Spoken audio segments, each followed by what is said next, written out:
저는 박순덕입니다. 올해 76, 평생 남편과 함께 작은 슈퍼마켓을 운영하며 두 아들을 키웠습니다. 큰아들 민준이는 제 자랑이었습니다. 어릴 적부터 똑똑했고 착했고 효자였습니다. 서울에 있는 대학을 나와 IT 회사를 차렸고 32의 예쁜 신부 윤서를 데려왔습니다. 윤서는 조용한 아이였습니다.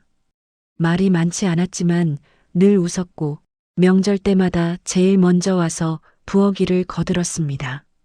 결혼 2년 만에 손주 은호가 태어났을 때 저는 이 세상에서 가장 행복한 할머니였습니다. 하지만 그 행복은 너무 짧았습니다. 그날은 목요일이었습니다. 새벽 5시 전화벨이 울렸습니다. 경찰이었습니다. 어머님 민준 씨가 한강에서 발견되었습니다. 귀가 멍했습니다. 숨이 막혔습니다. 아들이 죽었다는 말을 저는 이해할 수 없었습니다. 장례식장은 3일장으로 치러졌습니다. 사람들이 왔습니다. 울었습니다. 갔습니다. 하지만 며느리 윤서는 장례식장 어디에도 보이지 않았습니다. 동서인 작은아들 부인 미경이가 말했습니다. 어머니, 새언니는 아기 데리고 친정 갔대요. 충격이 너무 커서 저는 고개를 끄덕였습니다. 그럴 수도 있다고 며느리도 힘들겠다고 생각했습니다. 그런데 발인하는 날, 윤서는 끝내 나타나지 않았습니다. 빈소를 정리하던 중 작은아들 부인 미경이가 제게 속삭였습니다. 어머니, 새언니 보험금 받자마자 연락 끊겼대요. 뭐? 오빠 보험금이요. 8억 4천이래요. 새언니가 수혜자였는데 이미 계좌로 들어왔대요. 그 순간 제 머릿속이 하얘졌습니다. 장례를 치른 뒤 저는 며느리에게 전화를 걸었습니다. 고객님께서 전화를 받지 않고 있습니다. 카카오톡도 마찬가지였습니다. 읽지도 않았습니다. 윤서의 친정에도 전화했습니다. 윤서 어머니는 당황한 목소리로 말했습니다. 윤서는 여기 안 왔어요. 전 며칠째 연락이 안 돼요. 며느리가 사라졌습니다. 보험금 8억 4천만 원과 함께 새 살배기 은호를 데리고 동네 사람들이 수군거리기 시작했습니다. 아니, 남편 장례식에도 안 온 며느리가 어디 있어? 요즘 여자들 무섭다니까. 돈만 챙기면 그만이지. 보험금 노린 거 아니야? 그래서 남편 죽인 거 아니야? 저는 그 말들을 듣고 싶지 않았습니다. 하지만 저도 의심하기 시작했습니다. 민준이가 죽기 한 달 전 회사가 어렵다는 얘기는 들었습니다. 투자가 잘못됐고 빚이 좀 있다고. 하지만 자살할 정도는 아니라고 생각했습니다. 경찰은 자살로 결론 내렸습니다. 유서는 없었지만 한강 다리 CCTV에 민준이가 혼자 걸어가는 모습이 찍혔고 투신한 흔적이 명확했습니다. 부검 결과도 타살 흔적 없음. 그런데 왜 보험금이 8억이나 되는지, 왜 수혜자가 며느리였는지 그건 저도 몰랐습니다. 작은아들 준석이가 알아봤습니다. 형이 3년 전에 보험 수혜자를 윤서 형수님으로 바꿨대요. 회사 운영하면서 만일에 대비해서. 그럼 윤서가 돈 때문에? 어머니, 그건 아무도 몰라요. 하지만 준석이는 말끝을 흐렸습니다. 며느리를 찾기 위해 경찰에 신고했습니다. 하지만 성인이 스스로 연락을 끊은 건 실종이 아니라고 했습니다. 변호사를 통해 윤서의 행적을 추적했습니다. 보험금이 입금된 계좌는 해지됐고 새 계좌 정보는 알 수 없었습니다. 핸드폰도 해지, 주민등록도 말소, 며느리는 완벽하게 사라졌습니다. 7년이 흘렀습니다. 남편은 5년 전 세상을 떠났습니다. 작은아들 준석이는 지금 회사 임원으로 잘 살고 있습니다. 저는 혼자 작은 아파트에서 살았습니다. 아들이 죽은 뒤로 저는 단 하루도 민준이를 잊은 적이 없었습니다. 방 한쪽에는 민준이 사진이 걸려 있습니다. 제사는 해마다 정성껏 지냈습니다. 하지만 손주 은호는 저는 단 한 번도 다시 보지 못했습니다. 은호는 지금 10살, 초등학교 3학년쯤 됐을 겁니다. 어떻게 생겼을까? 건강할까? 학교는 잘 다닐까? 밤마다 그 생각을 하며 잠들었습니다. 그리고 며느리 윤서를 원망했습니다. 그래도 내가 데리고 있는 건 내 손주야. 한 번이라도 보여줄 생각은 안 하니? 분노와 그리움이 뒤섞인 7년이었습니다. 그날은 병원 가는 날이었습니다. 저는 당뇨가 있어서 한 달에 한 번씩 검진을 받습니다. 오후 3시쯤 진료를 마치고 나왔는데 갑자기 비가 내리기 시작했습니다. 우산을 안 가져왔습니다. 버스 정류장까지 뛰어가려는데 옆에 재래시장이 보였습니다. 시장 지나가면서 비 좀 피해야겠다. 저는 시장 안으로 들어섰습니다. 생선 냄새, 튀김 냄새, 김치 냄새가 뒤섞인 익숙한 재래시장 풍경이었습니다. 그때였습니다. 아저씨, 국밥 한 그릇 드세요. 오늘 사골 국물 진하게 우려냈어요. 어린아이 목소리였습니다. 저는 고개를 돌렸습니다. 시장 안쪽 허름한 국밥집 앞에 초등학생쯤 돼 보이는 남자아이가 서 있었습니다. 낡은 패딩 점퍼에 빨간 목도리, 손에는 전단지 몇 장. 그 아이가 지나가는 사람들에게 열심히 인사하며 전단지를 나눠주고 있었습니다. 할머니도 오세요. 우리 엄마가 아침부터 정성껏 끓였어요. 아이가 제게 활짝 웃었습니다. 그 순간 저는 숨이 멎었습니다. 그 눈, 그 웃음, 그 미간의 작은 점, 민준이었습니다. 20살 때 민준이 얼굴 그대로였습니다. 저는 그 자리에 얼어붙었습니다. 아이는 여전히 환하게 웃으며 지나가는 사람들에게 전단지를 나눠주고 있었습니다. 할머니, 추우시죠? 들어오세요. 우리 국밥 먹으면 몸이 따뜻해져요. 아이가 제 손을 잡아 끌었습니다. 저는 너클 잃은 채아이를 따라 국밥집 안으로 들어갔습니다. 국밥집은 정말 작았습니다.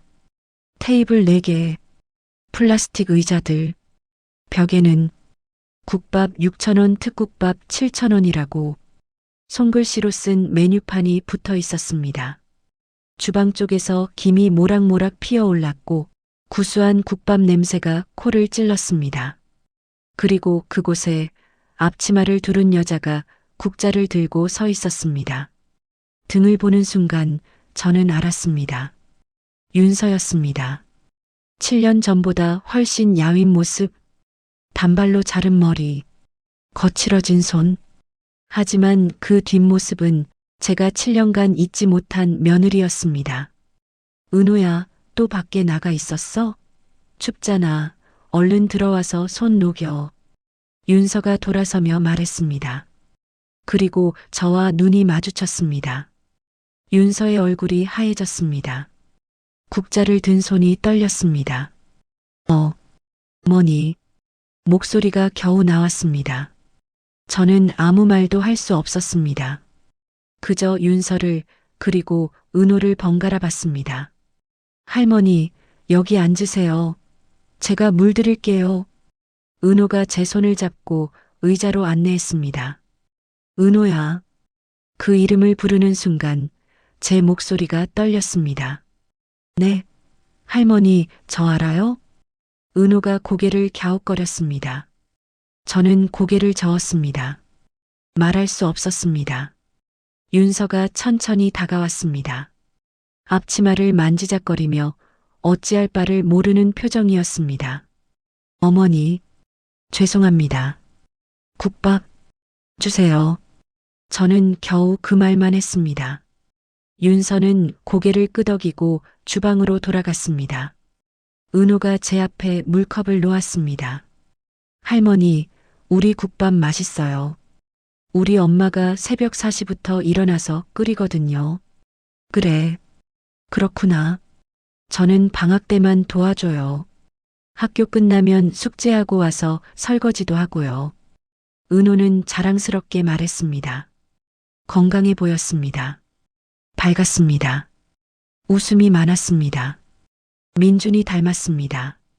어릴 적 민준이처럼 순수하고 착했습니다. 윤서가 국밥을 가져왔습니다.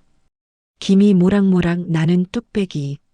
하얀 국물 위에 고기와 파가 떠 있었습니다. 저는 숟가락을 들었습니다. 국물을 한 모금 떠서 입에 넣는 순간 저는 숟가락을 떨어뜨렸습니다. 땡그랑. 이 맛. 이 국물 맛을 저는 알고 있었습니다. 소고기가 아니라 돼지뼈로 우린 국물. 된장 반 숟갈. 들깨가루를 마지막에 살짝. 국간장 대신 천일염. 이건 제가 민준이에게만 가르쳐준 방식이었습니다. 민준이가 중학생 때였습니다. 입맛이 없다고 밥을 안 먹던 시절 제가 특별히 만들어준 국밥이었습니다. 엄마, 이 국밥 진짜 맛있어요. 민준이가 그렇게 좋아했습니다. 대학 갈 때도 결혼하기 전날에도 민준이는 이 국밥을 찾았습니다. 엄마 국밥이 제일 맛있어요. 그리고 저는 민준이에게만이 레시피를 알려줬습니다. 나중에 내 아내한테 끓여줘. 내가 제일 좋아하는 맛이니까. 그런데 지금 이 맛이 제 앞에 있었습니다. 윤서가 끓인 이 국밥은 민준이가 배웠던 바로 그 맛이었습니다. 어머니, 윤서가 제 맞은편에 앉았습니다. 눈가가 붉어져 있었습니다. 민준이가 이 국밥 끓이는 법을 저한테 가르쳐 줬어요. 윤서의 목소리가 떨렸습니다. 결혼하고 얼마 안 됐을 때 제가 입덧이 심해서 아무것도 못 먹었거든요. 그때 민준 오빠가 이 국밥을 끓여줬어요. 윤서가 눈물을 닦았습니다. 우리 엄마가 나한테 끓여주던 건데 너한테도 끓여주고 싶어? 이거 먹으면 힘이 난다. 그렇게 말하면서 저는 국물을 다시 떠서 입에 넣었습니다. 눈물이 국물에 떨어졌습니다. 오빠가 돌아가시고 나서 저는 매일 이 국밥을 끓였어요. 윤서가 말을 이었습니다. 은호한테 아빠 이야기를 해주면서 아빠가 좋아하던 국밥이라고, 아빠가 할머니한테 배운 거라고 그렇게 말해주면서 끓였어요. 은호가 주방에서 설거지를 하고 있었습니다. 윤서는 은호를 보며 작게 웃었습니다. 저는 오빠를 잊고 싶지 않았어요. 은호도 아빠를 잊게 하고 싶지 않았어요. 그래서 이 국밥집을 시작했어요. 7년 동안. 왜 연락을 안 했니? 제가 물었습니다. 윤서는 한참을 말이 없었습니다. 어머니, 윤서가 입을 열었습니다. 제가 도망친 게 아니에요. 그럼 숨은 거예요. 은호를 지키려고. 윤서의 눈빛이 달라졌습니다. 7년 전에는 보지 못했던 단단하고 강한 눈빛이었습니다. 민준 오빠가 돌아가시기 한 달 전 회사가 정말 어려웠어요. 투자금이 날아가고 빚쟁이들이 매일 전화했어요. 윤서가 손을 꼭 쥐었습니다. 그런데 오빠 공동대표였던 분이 회사 돈을 빼돌렸어요. 오빠 명의로 대출을 받고 오빠 계좌로 횡령한 돈을 돌렸어요. 제 목소리가 커졌습니다. 오빠는 아무것도 몰랐어요. 나중에 알게 됐을 때는 이미 늦었어요. 빚은 10이요. 다 오빠 이름으로 되어 있었어요. 윤서가 눈물을 흘렸습니다. 오빠가 죽기 일주일 전 그 사람이 저한테 전화했어요. 윤서가 핸드폰을 꺼내 오래된 캡처 화면을 보여줬습니다. 윤서 씨, 민준이가 죽으면 보험금 나오죠? 그거 받으면 우리 회사 빚부터 갚아야 해요. 안 그러면 은호한테 무슨 일이 생길지 몰라요. 저는 숨이 막혔습니다. 협박이었어요. 윤서가 떨리는 목소리로 말했습니다. 오빠가 돌아가신 다음 날 그 사람이 또 전화했어요. 보험금 받으면 8억 내놔. 안 그러면 은호 유치원 알지? 그렇게 말했어요. 그래서 사라진 거니? 네. 저는 무서웠어요. 정말 은호한테 무슨 일이 생길까봐. 그래서 보험금 받자마자 은호 데리고 도망쳤어요. 윤서가 흐느꼈습니다. 어머니께 연락드리고 싶었어요. 하지만 그 사람들이 어머니한테 가면 어머니도 위험해질까봐. 저는 윤서의 손을 잡았습니다. 거칠고 갈라진 손이었습니다.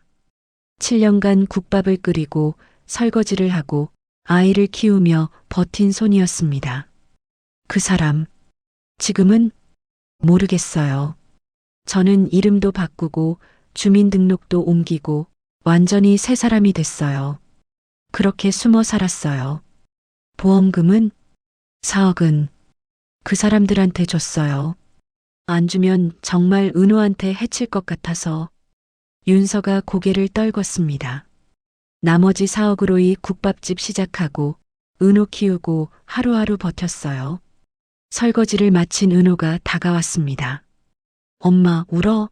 왜? 아니야, 은호야. 엄마 안 울어. 윤서가 얼른 눈물을 닦았습니다. 은호가 제 옆에 앉았습니다. 할머니, 국밥 맛있어요? 응, 정말 맛있구나. 이 국밥은요, 우리 아빠가 좋아하던 거예요. 은호가 자랑스럽게 말했습니다. 아빠? 네. 저는 아빠를 못 봤지만 엄마가 매일 이야기해줘요. 아빠가 얼마나 착하고 멋진 사람이었는지. 은호가 웃었습니다. 아빠는요, 아플 때 이 국밥 먹고 힘냈대요. 그래서 엄마도 저한테 아플 때 이거 끓여줘요. 먹으면 정말 힘이 나요. 저는 은호를 꼭 안았습니다. 할머니, 미안하구나. 할머니가 미안해. 저는 7년 동안 이 아이를, 이 며느리를 오해했습니다. 도망쳤다고, 돈만 챙겼다고, 의리가 없다고. 하지만 진실은 달랐습니다. 윤서는 도망간 게 아니었습니다. 아이를 지키기 위해 싸운 겁니다. 혼자서 아무 도움 없이 7년을. 어머니, 윤서가 제 손을 잡았습니다. 용서해 주세요. 연락드리지 못해서, 장례식에 가지 못해서, 어머니를 이렇게 오래 걱정시켜서. 아니야. 저는 고개를 저었습니다. 용서는 내가 해야 하는 거야. 너를 오해해서 미안하구나. 우리는 한참을 울었습니다. 국밥집 안에서 7년 만에 만난 시어머니와 며느리가 그리고 손자가 함께 울었습니다. 그날 저녁 저는 은호와 윤서와 함께 국밥을 한 그릇씩 더 먹었습니다. 은호는 신이 나서 아빠 이야기를 계속했습니다. 엄마가요, 아빠 사진을 제 방에 걸어뒀어요. 매일 아빠한테 인사해요. 아빠 잘 자요. 아빠 다녀올게요. 저는 웃으며 고개를 끄덕였습니다. 윤서는 여전히 눈가가 붉었지만 예전보다 훨씬 평온해 보였습니다. 집에 돌아오는 길 저는 작은 아들 준석이에게 전화했습니다. 준석아, 엄마야. 네, 어머니. 무슨 일이세요? 형수 찾았다. 네. 은호도 봤어. 건강하고 밝더라. 내일 너한테 할 얘기가 있어. 형수를 도와줘야겠어. 그날 밤 저는 7년 만에 처음으로 편안하게 잠들었습니다. 다음 날 아침 저는 작은 아들 준석이를 만났습니다. 준석이는 지금 중견 IT 회사의 임원입니다. 형 민준이가 세상을 떠난 후 준석이가 저를 많이 챙겨줬습니다. 어머니, 형수님을 찾으셨다고요? 준석이가 놀란 표정으로 물었습니다. 그래, 재래시장에서 국밥집 하고 있더라. 은호도 건강하고. 저는 어제 일을 천천히 이야기했습니다. 협박 문자, 도망쳐야 했던 이유, 7년간 숨어 살았던 이야기. 준석이의 얼굴이 굳어졌습니다. 형 회사 공동대표요. 그거 처남 아니었어요? 뭐, 미경이 오빠요. 형이랑 회사 같이 차린 사람이. 그 순간 저는 깨달았습니다. 작은아들 부인 미경. 7년 전 장례식 때 제일 먼저 형수님이 보험금 챙겼다고 말한 사람. 요즘 여자들은 돈만 챙긴다고 수군거린 사람. 그 미경의 오빠가 민준이 회사 공동대표였다는 겁니까? 준서가 내 처남 이름이 뭐니? 강태수요. 왜요? 저는 핸드폰을 꺼내 윤서가 보여줬던 캡처 화면을 찾았습니다. 협박 문자를 보낸 번호. 준서가 이 번호 내 처남 거 아니니? 준석이가 번호를 보더니 얼굴이 하얘졌습니다. 어머니, 이게 그 사람이야. 윤서한테 협박한 사람이 내 처남이야. 저는 그날로 변호사를 찾아갔습니다. 7년 전 민준이 사건 기록, 회사 장부, 보험 기록, 모든 걸 다시 조사했습니다. 그리고 일주일 후 진실이 드러났습니다. 민준이 회사 디지털 플러스의 진실, 공동대표 박민준, 강태수, 2019년 8월 강태수 회사 자금 6억 횡령, 2019년 9월 민준 명의로 대출 6억 추가 집행, 2019년 10월 민준 횡령 사실 발각, 2019년 11월 3일 강태수 민준에게 내가 책임져 협박, 2019년 11월 10일 강태수 윤서에게 협박 문자 5통, 2019년 11월 14일 민준 한강투신. 변호사가 말했습니다. 박 여사님, 이건 명백한 횡령과 협박 사건입니다. 강태수 씨가 회사 돈을 빼돌리고 박민준 씨에게 죄를 뒤집어 씌운 겁니다. 그럼 내 아들은 스스로 목숨을 끊은 게 아닙니다. 몰린 겁니다. 강태수 씨의 범죄에 의해서요. 저는 주먹을 불끈 쥐었습니다. 저는 작은 며느리 미경을 불렀습니다. 어머니, 왜 부르셨어요? 미경은 여전히 밝은 표정이었습니다. 명품 가방을 들고 값비싼 옷을 입고, 미경아, 내 오빠 지금 뭐하니? 오빠요? 사업 잘하고 있어요. 왜요? 뭐하는 사업? 수출입 관련된 거요. 잘 돼서 요즘 돈 많이 번대요. 저는 서류 뭉치를 미경 앞에 던졌습니다. 이게 뭐예요? 내 오빠가 민준이 죽게 만들었어. 미경의 얼굴이 굳었습니다. 7년 전에 내가 그랬지. 새언니가 보험금 챙겼다고. 요즘 여자들은 돈만 챙긴다고. 그건 내 오빠가 시킨 거지. 윤서가 도망가게 만들려고. 그래야 자기가 한 짓이 안 들키니까. 미경이 입술을 깨물었습니다. 어머니, 저는 몰랐어요. 오빠가 그런 짓을 할 줄. 몰랐어? 정말? 저는 또 다른 서류를 꺼냈습니다. 내 오빠가 민준이 회사 돈 빼돌린 거 2019년 9월. 그리고 너네 집 산 게 2019년 10월. 현금 6억으로 샀더라. 미경의 얼굴이 새하얘졌습니다. 그 돈이 어디서 나온 건지 너도 알았겠지? 미경은 아무 말도 하지 못했습니다. 준석이가 그날 저녁 집에 왔습니다. 어머니, 죄송합니다. 제가 미경이를 잘못 봤습니다. 준석아, 너는 잘못 없어. 내 아내가 알았는지 몰랐는지 그건 내가 상관할 바 아니야. 저는 준석이 손을 잡았습니다. 하지만 이제 내가 선택해야 해. 형수를 도울 거냐 아니면 그 사람들 편을 들 거냐.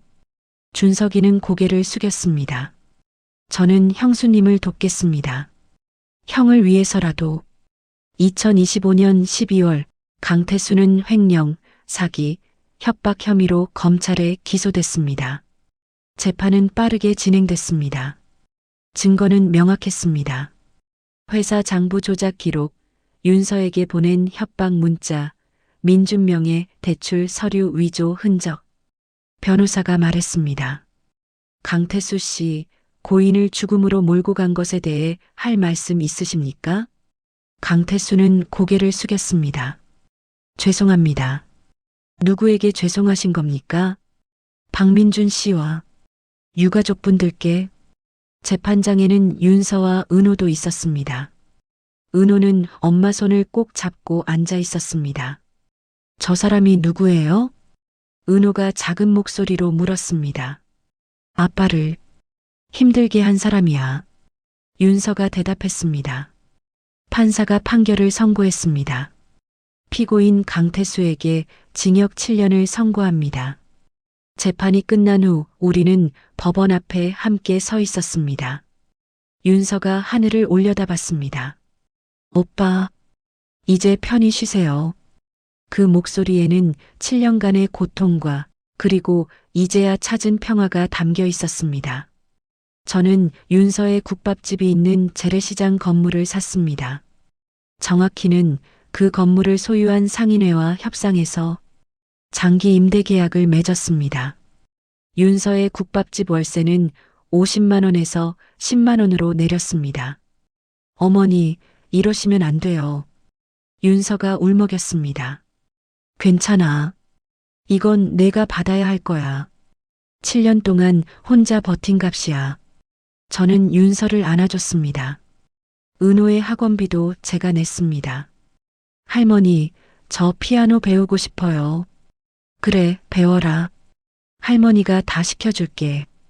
은호는 매주 토요일 피아노 학원에 갔습니다. 그리고 일요일에는 제 집에 와서 저랑 함께 시간을 보냈습니다. 할머니, 제가 아빠 닮았어요? 응, 정말 많이 닮았어. 아빠는 어떤 사람이었어요? 착하고 똑똑하고 할머니를 많이 사랑한 아들이었단다. 은호가 웃었습니다. 저도 할머니 많이 사랑해요. 윤서의 국밥집은 입소문이 났습니다. 남편 잃고 혼자 아이 키우며 7년간 버틴 국밥집. 지역 신문에도 났고 TV 아침 프로그램에도 나왔습니다. 사람들이 찾아왔습니다. 사장님, 국밥 맛있다고 소문 들었어요. 응원합니다. 아이 키우시느라 고생 많으셨어요. 국밥집은 줄이 생겼습니다. 윤서는 직원을 2명 더 고용했습니다. 메뉴도 늘렸습니다.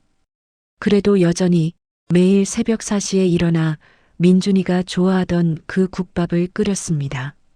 어느 토요일 오후 저는 국밥집을 찾아갔습니다. 어머니, 오셨어요? 윤서가 환하게 웃으며 맞아줬습니다. 예전보다 훨씬 밝아진 얼굴이었습니다. 손도 예전보다 부드러워 보였습니다.